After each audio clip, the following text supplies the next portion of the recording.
Good morning, everyone, and welcome to Saturday Morning Storytelling Live. This is book number 83, How to Make Friends with a Ghost by Rebecca Green. I'm broadcasting to the Into the Outer Realms show today wearing my t-shirt because of the theme. I rarely find a book with a theme that goes, but as some of you know, sorry, I'm not better prepared.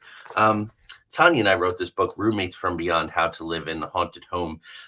You'll find there's big differences between the ghosts and spirits that we encounter in our work and this little guy here who's somewhere between Casper and the classic spirit under a bedsheet kind of thing. So let's get started. How to Make Friends with a Ghost by Rebecca Green. And I want to give a shout out. This was recommended by my good friend and fellow author, Jessica Knuckles, who loves to read this story with her kids. How to Make Friends with a Ghost, written and illustrated by Rebecca Green. If you've ever been frightened by a ghost, the thought of becoming friends with one might seem awful scary. But I assure you, ghosts are sweet creatures who need friends too. And who better to befriend them than you? This helpful guide will show you how to create a lifelong and beyond friendship. So certainly reading ghost stories and having all ideas about how, all ghosts are unwelcome or evil, we run into that a lot. That's part of our education. Um, Introduction. Ghosts are tricky to track down, so it's advisable that you do not try to look for one.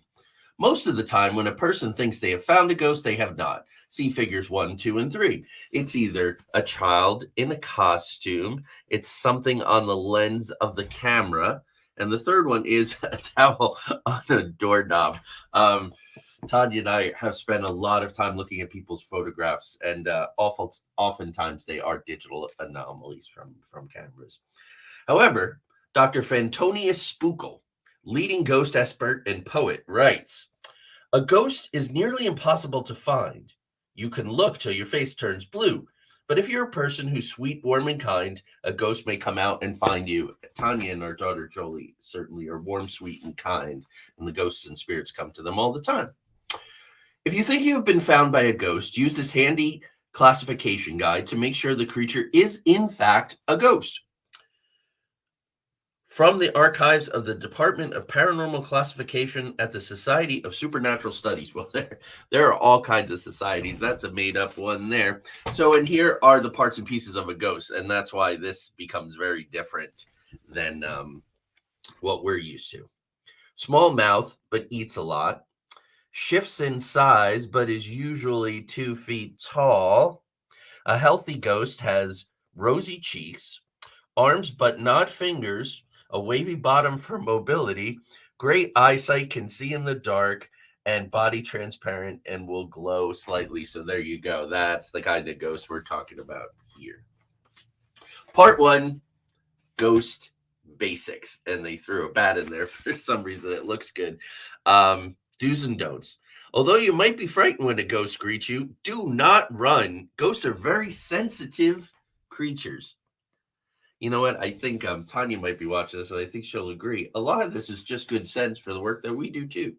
Simply smile, wave, and tell the ghost your name. Once the ghost knows you're friendly, it will most likely follow you. That we caution against. Follow homes. Welcome the ghost into your home. If it is reluctant, a simple blow will get the ghost inside. So just blow that ghost right inside the door there. Warning, never ever put your hand through a ghost because it can cause a serious tummy ache. Well, that's good. Yeah, we do not want to cause distress for ghosts.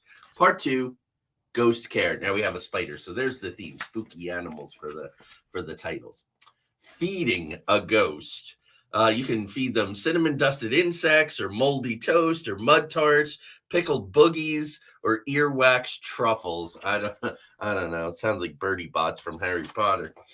Ghosts love to snack. One sure way to a ghost heart is to fix its favorite treats. Now you could make this floating spaghetti and mud balls, and there's a recipe right in the book. So if you want that recipe, go out and get the book. Chances are your ghost will want to help you in the kitchen, and they suggest making these floating spaghetti and meatball and mud balls together. So there you go. Like I said, if you want to take a look there, but go ahead out and get the book and support the author. That's the idea.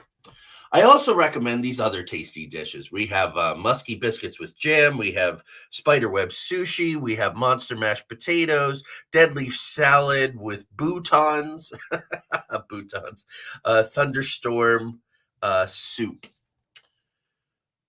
For these and more recipes, see my book, Superstitious and Nutritious Wacky Snacks for Your Ghost. So he's quite prolific, this author. Activities. Take your ghost for a walk in the woods. Ghosts love to collect leaves, acorns, and worms. Read scary stories together. Ghosts love to be read to. I suggest Tales of the Living by Mortal Beings. Or Mortal Beings. Mort L. Bings. That's pretty good. Tell jokes to your ghosts. They love to giggle.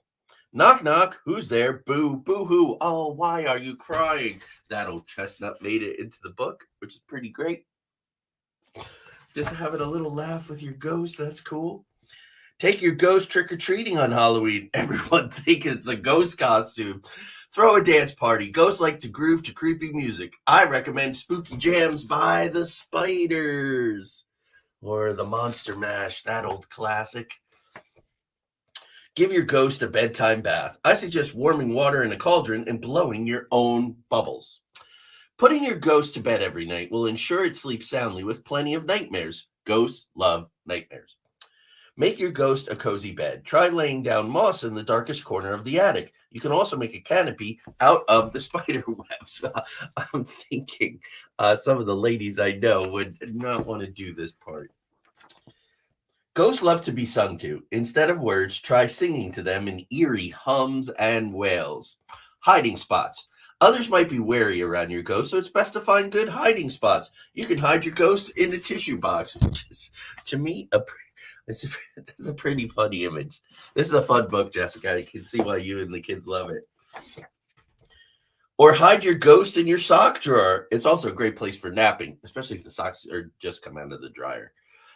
You can even find your ghost in the refrigerator. Ghosts love to be cold. We were certainly cold last night. We were out last night. It was like 25 degrees. Hazards. Do not let your ghost be used as a tissue. Boogie removal is never easy. For cleaning tips, see my book, From Gross to Boast. Grooming tips for your ghost. Do not let your ghost help with the laundry.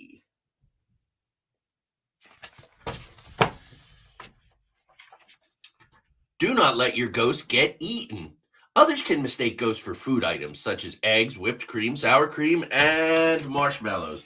So be careful with that ghost in the kitchen. Part 3, growing together. Nice bird there. Growing up.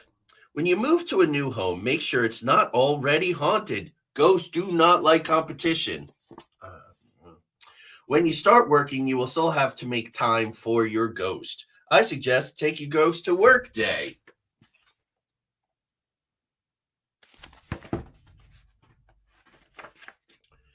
When you start a family, your ghost will love many versions of you too. No, ghosts love to play peekaboo. Well, we call them a peek around. And there are ghosts and spirits that like to do that. We have a young boy lives in our house. We've been here over 4 years. He's been here, likes to play with toys and move things. And we had one in North Carolina too, a young boy who's dressed like a little sailor, and he would do a peek around too. So that's very true. Now, growing old. You will get old, but your ghost never will. It will still want to collect leaves, acorns, and worms.